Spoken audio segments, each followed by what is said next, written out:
এখানে আপনারা পাবেন আনসিজনের সব কিছু ফল পাবেন। এটা কোথায় আপনারা জানেন কি না জানি না, তবে আপনাদেরকে জানিয়ে দিই। এটা হচ্ছে বায়তুল মোকাররমের যে সিঁড়িটা, ওই বায়তুল মোকাররমের যে লোহার সিঁড়িটা আছে, সিঁড়িটার ডান পাশে গলির ভিতরে দেখবেন যে কাঠ দিয়ে ধাবি ধাবি বানানো যায়।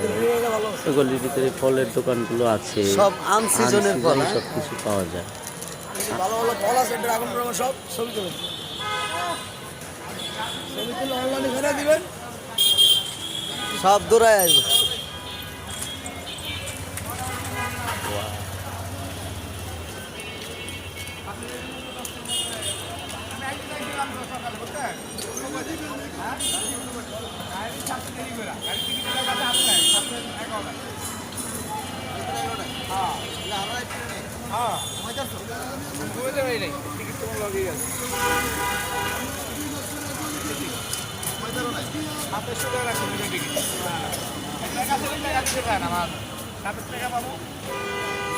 কষ্ট মষ্ট করে 700 টাকা দিয়েছে, টিকিট পিছিয়ে গেছে, দুটো টিকিট 700।